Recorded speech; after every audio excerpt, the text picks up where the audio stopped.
Bien, seguimos chicos en esta última parte. Lo que les quería decir para bajar la ansiedad de ustedes es que en la página, la cátedra tiene la página virtual y vamos a subir todo ahí, pero ya la doctora Gómez y la doctora Moreno me dijeron que van a abrir un canal de YouTube y en Facebook para evitar colapsos en la página y que ustedes puedan acceder por distintas vías a estas clases. No obstante ello, en la página también vamos a poner los trabajos y vamos a poner los gráficos, pero si hay alguien que es muy ansioso, acá yo les dejo en la pizarra, acabo de escribir la página mía, ustedes pueden entrar a la página mía y tienen material ahí para ver y tienen gráficos. Y no le digan nada a los profesores de ustedes, pero tienen gráficos de muchas cosas de la materia, así que se lo pueden bajar todos de ahí. Igual yo los voy a hacer subir a la página de la facultad. Pero el www, mi nombre, Jorge A. Rojas, no se olviden de la A, porque ya recibí varios reclamos de Jorge Rojas, que es el cantante de Los Nocheros, porque dice que le estoy sacando mucho público, porque se olvidan de ponerme la A y me llaman Jorge Rojas. Entonces me llamó para decirme que por favor no me olvide poner la A. Así que jorgearojas.com.ar. Ahí se pueden encontrar, van a la parte de publicaciones, van a la parte de la facultad, de las clases, de actividad docente, se llama el link, el sublink, y en ese sublink ustedes encuentran los trabajos, algunos trabajos míos, y los gráficos, sobre todo el de debido proceso, que yo les marqué, ¿no? Recién que les señalaba. Fíjense que yo lo que les estaba explicando recién era que los sistemas reportan a los principios, y les mencioné algunos ejemplos. Otro ejemplo que puedo, para que ustedes vean cómo el legislador opta por una variable u otra, ¿no? Opta el legislador por un tribunal con un juez unipersonal o un tribunal colegiado.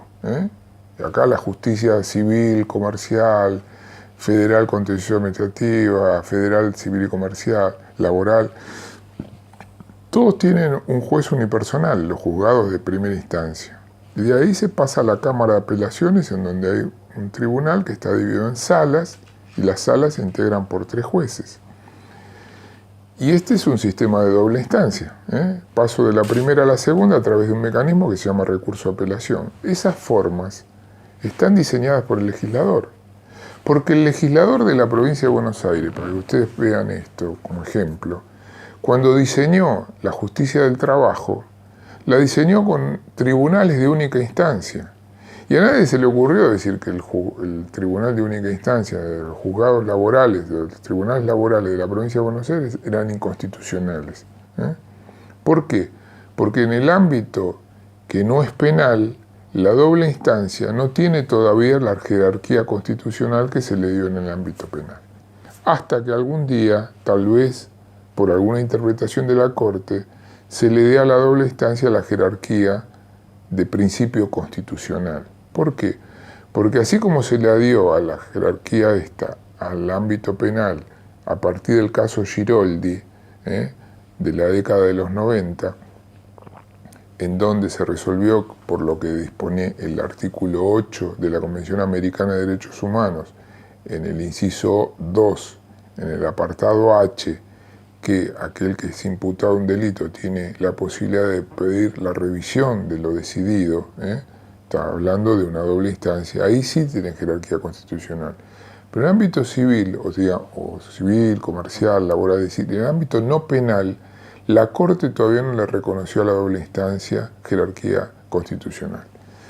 Si ustedes miran el numeral 1 del artículo 8 de la Convención Americana de Derechos Humanos, se van a encontrar con que allí dice que tiene que tener jerarquía constitucional la doble instancia. Con lo cual, les dejo la inquietud por si algún día a alguno se le ocurre plantearlo, tal vez pueda ser materia de algún planteamiento y pueda abrir una brecha nueva dentro de todo lo que es la organización de la justicia. Pero es importante esto desde otro punto de vista. Lo que quiero marcarles a ustedes es la importancia que tienen los sistemas reportando a los principios. Si el sistema elegido por el legislador reporta los principios consagrados en la Constitución Nacional, evidentemente estamos frente a un sistema que es legítimamente válido, porque constitucionalmente es válido, porque se respetaron los principios que surgen en la Constitución Nacional. ¿Para qué me sirve esto? Esto me sirve para entender la noción de debido proceso legal, porque no la podemos definir precisamente por la dinámica que en sí misma tiene, porque es inherente a la noción de debido proceso legal su propia dinámica. ¿Por qué? Por la aparición de nuevos derechos. ¿Por qué? Precisamente porque esos nuevos derechos requieren de nuevas garantías. Y esto significa que los sistemas que diseña el legislador pueden quedar anquilosados, porque son viejos, o pueden quedar desajustados en el tiempo, por el simple transcurso del tiempo. Y entonces no tenemos un sistema adecuado para hacer valer esos principios que están consagrados en la Constitución Nacional. Mire, les voy a dar un ejemplo muy concreto de medio ambiente. Fíjense que el artículo 41 de la Constitución Nacional consagra la protección al medio ambiente. Y ustedes mírenlo como ustedes quieran, pero lo cierto es que la protección genérica a este derecho llamado de tercera generación es el derecho que tenemos a la protección del medio ambiente. ¿Cómo lo bajó el legislador? Lo bajó a través de una ley que es la Ley General del Ambiente 25675, y en la Ley General del Ambiente se diseñan varios principios que son infraconstitucionales. ¿Y esto a qué nos lleva? Nos lleva a decir, bueno, ¿cuál es el sistema? ¿Por qué? Porque tenemos un principio en la Constitución Nacional, tenemos una ley infraconstitucional, pero de carácter sustancial, porque trata de proteger al medio ambiente. Pero todavía no está creado el sistema a través del cual esa ley de índole procesal viene a corporizar todos esos principios que están consagrados en la Constitución Nacional y en la legislación específica. ¿Esto qué quiere decir? ¿Quiere decir que hay otros principios? Sí, pero vamos despacio. Vemos primero los principios que hacen a la noción adjetiva de debido proceso. Muy bien, estos principios me permiten, porque el legislador los diseñó de una determinada manera, saber que el sistema reporta a esos principios que surgen en la Constitución Nacional. Pero hay una vertiente, que es la vertiente sustantiva de la noción de debido proceso legal. Y esta vertiente sustantiva, ¿con qué tiene que ver? Tiene que ver con que puede haberse desarrollado legalmente y legítimamente todo el proceso. Y podemos pensar que estamos frente a un sistema que respetó todos los principios que surgen en la Constitución Nacional. Pero aquí que la decisión final que recayó en ese proceso resulta una decisión aberrante, contraria a derecho, irrazonable. ¿Qué es lo que no respetó? No respetó el principio de razonabilidad. Surge el artículo 28 de la Constitución Nacional. Y entonces esa decisión, la Corte la ha denominado, a través de su doctrina inveterada ya, como sentencia arbitraria. ¿La arbitrariedad qué es? La arbitrariedad es la actuación sin fundamento. Y entonces nosotros podemos tener una sentencia arbitraria en el debido proceso, sí, pero fíjense que estamos en la vertiente sustantiva del debido proceso. Y entonces, ¿qué se lesiona? No se lesiona el debido proceso desde el punto de vista formal, el debido proceso desde el punto de vista adjetivo, porque todo el debido proceso desde el punto de vista adjetivo se cumplió bien, pero se llegó al final, y al final cayó todo el edificio de la noción de debido proceso. ¿Por qué? Porque hay un pronunciamiento que es claramente inconstitucional.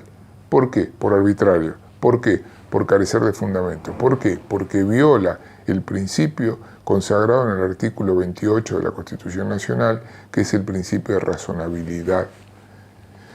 Y esto, hoy, además es recogido por el nuevo Código Civil y Comercial de la Nación. Porque ustedes tienen el artículo 3 en el nuevo Código Civil y Comercial de la Nación que dice que la sentencia que se dicta en un proceso no dice que tiene que ser justa, dice que tiene que estar razonablemente fundada. y la razonabilidad tiene que ver con la aplicación de la letra de la ley a la luz de la Constitución Nacional y de los tratados internacionales de derechos humanos. ¿Esto de dónde surge? Surge de los artículos 1 y 2 del nuevo Código Civil y Comercial de la Nación. Dicen estos artículos que ahora la ley no es la mera letra de la ley que se aplica con la fórmula.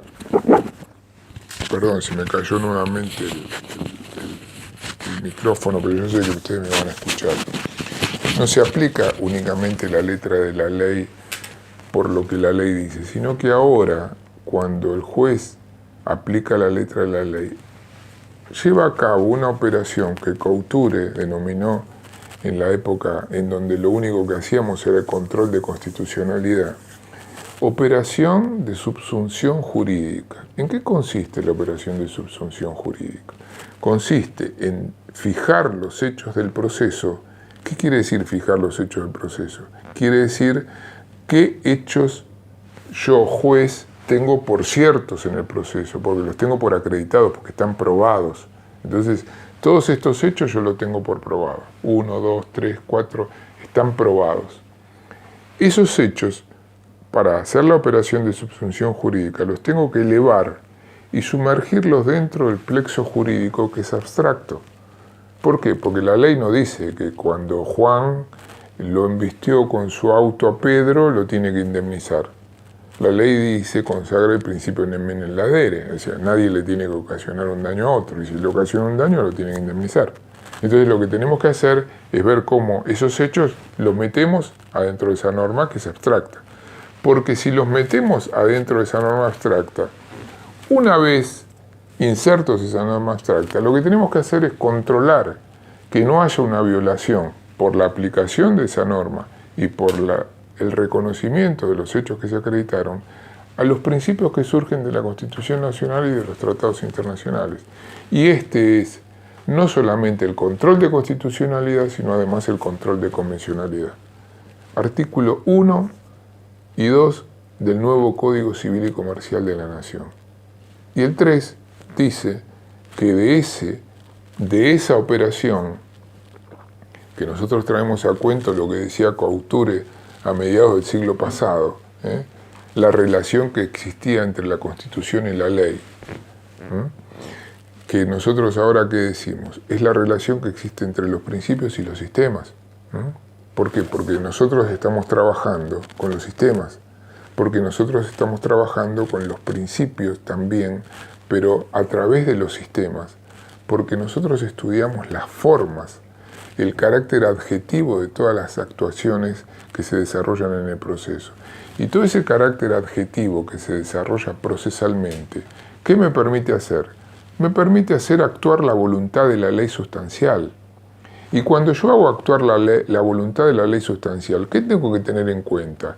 Que la aplicación de la ley sustancial, que es abstracta, yo la estoy llenando con los hechos del caso.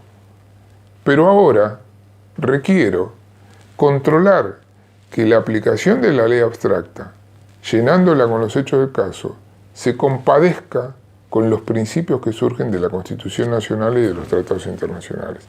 Eso va a crear la norma individual, que es la sentencia. Y entonces, si la norma individual se desarrolló a través de un sistema adecuado, que respeta los principios que surgen de la Constitución y los tratados internacionales, y esos principios no están siendo violados por la decisión final que adopta el juez cuando dicta sentencia para resolver el caso, estoy frente al debido proceso legal. De lo contrario, si se produce alguna violación, es evidente que el sistema que yo estoy utilizando, al no reportar a los principios, se trata de un sistema claramente inconstitucional. Y esto es lo que me va a permitir saber cuándo estoy frente a la noción de debido proceso o cuándo violenté esa noción de debido proceso. ¿Puede violentar la noción de debido proceso el juez cuando dicta sentencia? Sí. Y de hecho, los anales de jurisprudencia de la Corte están plagados de sentencias que la Corte denomina arbitrarias. Porque son sentencias por ejemplo, que están fundadas en la sola voluntad del juez que deja de lado la aplicación de la letra de la ley, o sentencias que resuelven por fuera de lo que las partes pidieron. ¿Esto qué significa? Y significa en un caso la violación a la ley, violación al principio de legalidad. En otro caso, violación a la congruencia, violación a un principio de neta raigambre constitucional, que significa que el juez tiene que resolver conforme a lo que las partes lo pidieron, no lo que él quiere. Y lo que las partes lo pidieron le marcan a él el terreno dentro del cual tiene que actuar. Esa actuación ajustada a derecho significa una actuación que respeta el principio de congruencia. ¿Dónde surge el principio de congruencia? Miren, el artículo 18 dice, nadie puede ser penado sin juicio previo. Desde el punto de vista de lo que es el ámbito civil y comercial, el juicio previo, ¿en qué consiste? Precisamente ahí, desde mi punto de vista, está inmerso el principio de congruencia. ¿Por qué?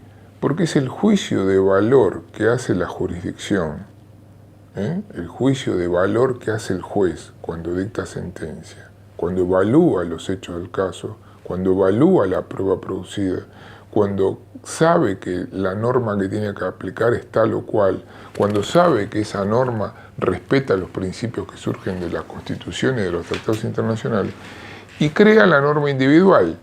Y esa norma individual, que es la sentencia, aparece razonablemente fundada. ¿Conforme a qué? Conforme a las pretensiones deducidas por las partes en el pleito.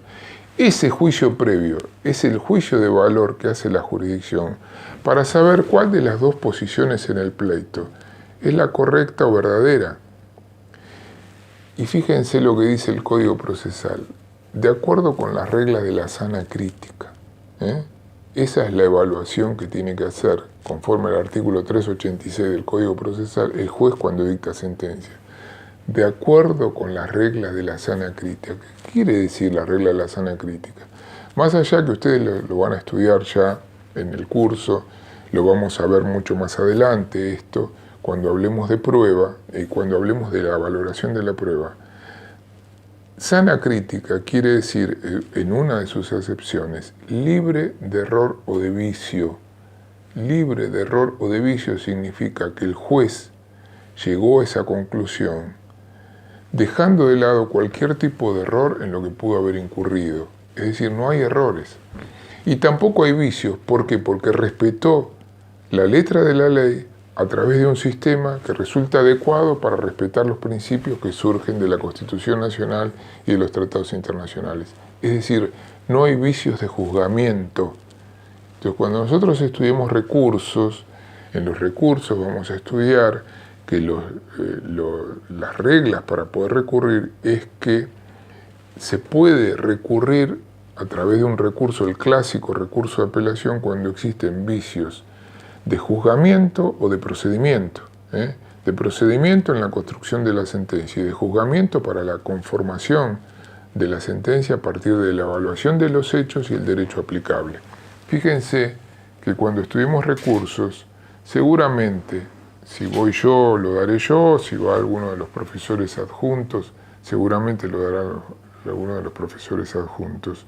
Se van a encontrar con que le digan que el fundamento último de los recursos es evitar el error humano.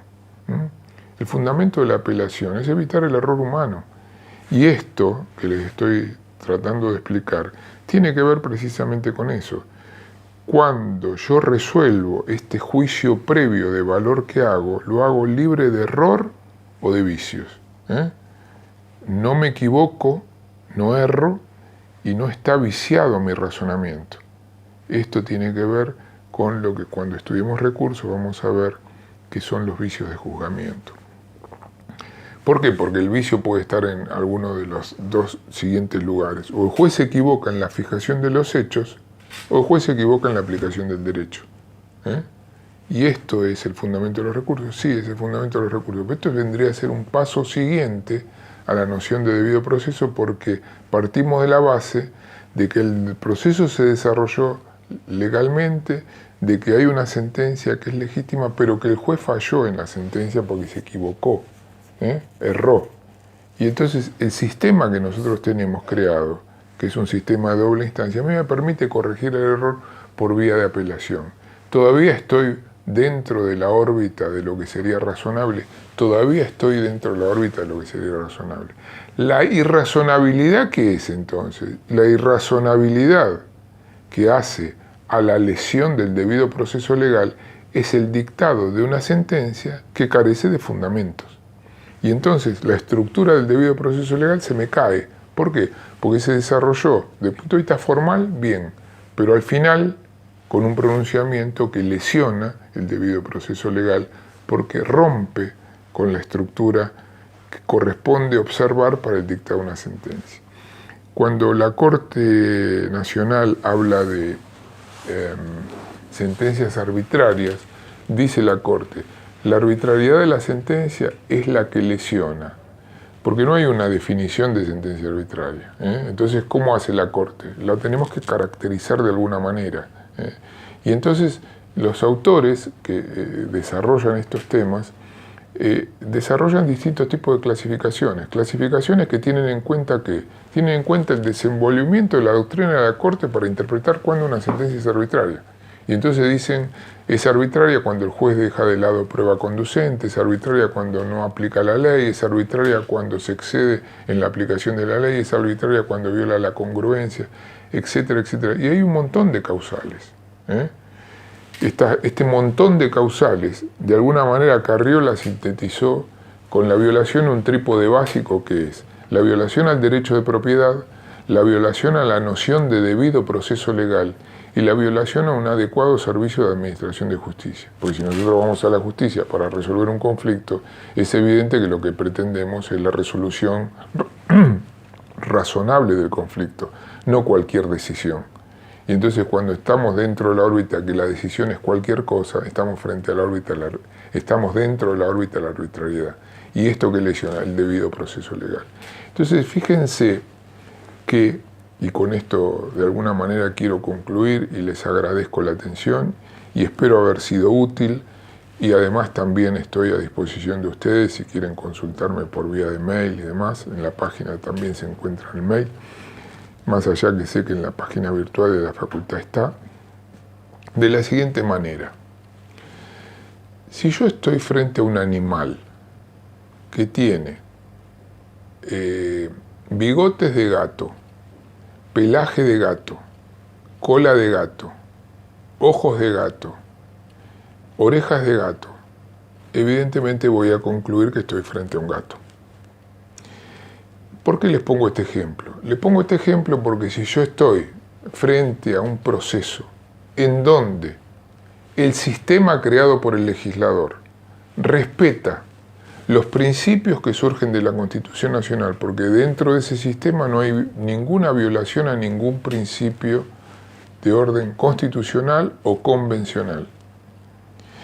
Y la sentencia que recayó en ese proceso es una sentencia que tiene fundamentos suficientes. Evidentemente estoy frente al debido proceso legal, absolutamente respetado, porque esta es la regla, no es la excepción, es la regla. La excepción, ¿cuál es? La excepción es que aparezca de vez en cuando alguna sentencia que sea arbitraria, no digo que no existen. Las hay, pero son las menos.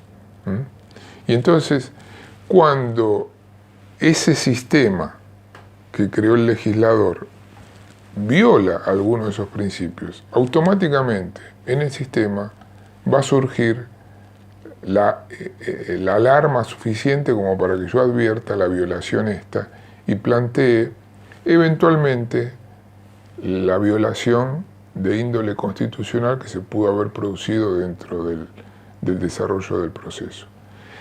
¿El sistema permite la corrección? El sistema permite la corrección. Intrasistémicamente lo puedo corregir, intrasistémicamente lo puedo corregir.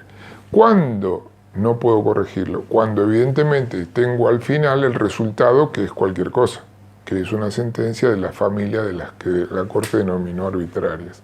Entonces, esto lo que me permite es que yo puedo caracterizar al debido proceso legal a partir de la reunión de un sistema adecuado que respete los principios constitucionales y los que surgen de los tratados internacionales.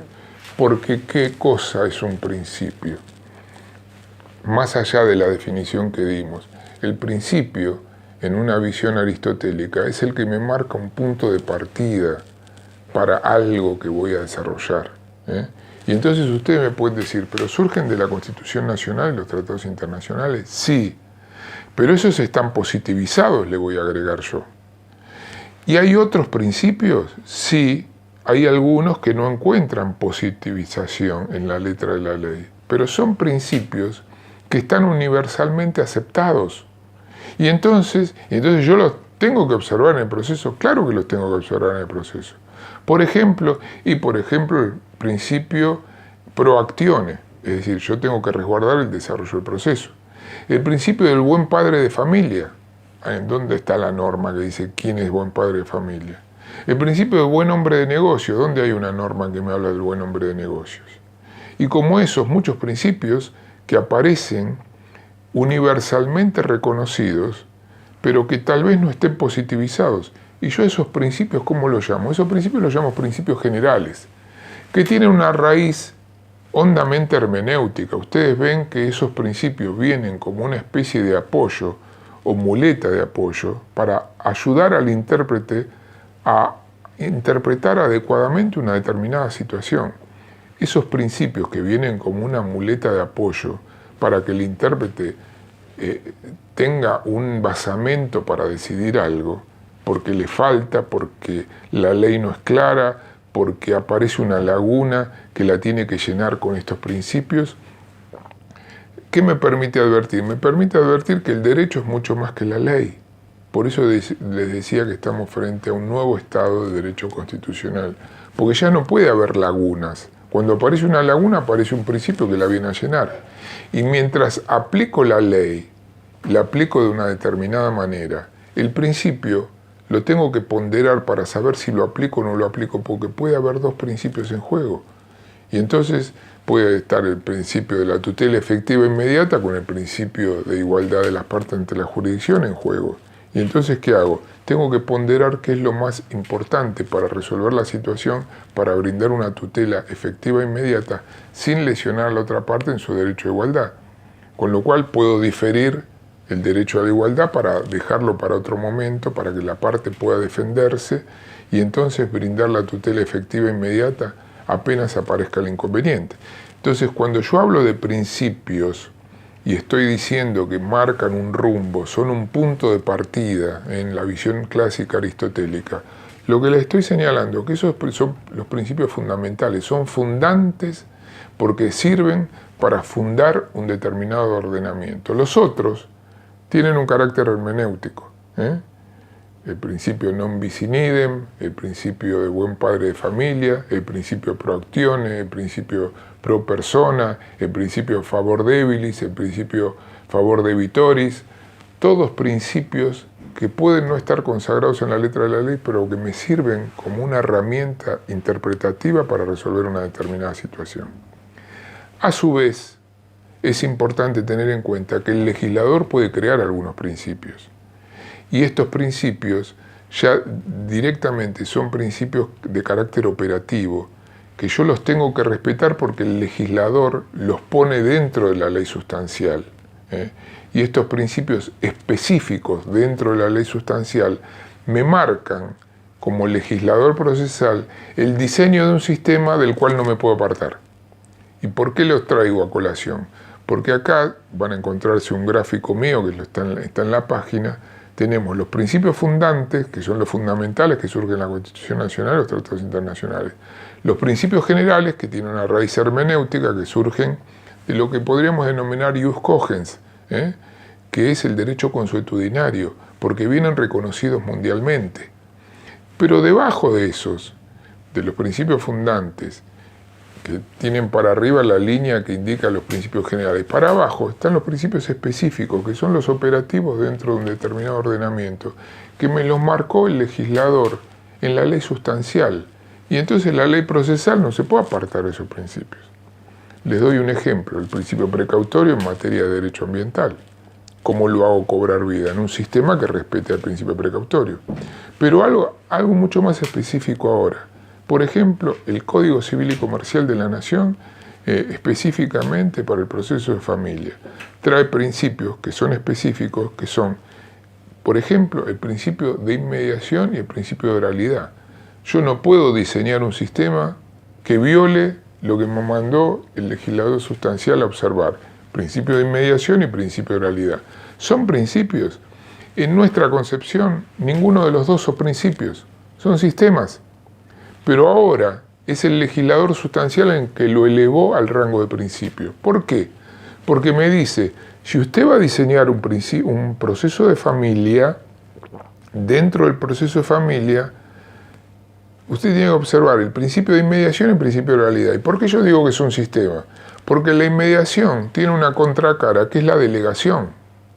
Y la oralidad tiene una contracara, que es la escritura.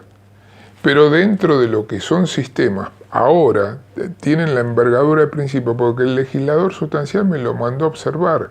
Yo tengo que concebir un sistema para el proceso de familia en donde la inmediación del juez sea primordial, porque es un principio liminar para el sistema que yo cree.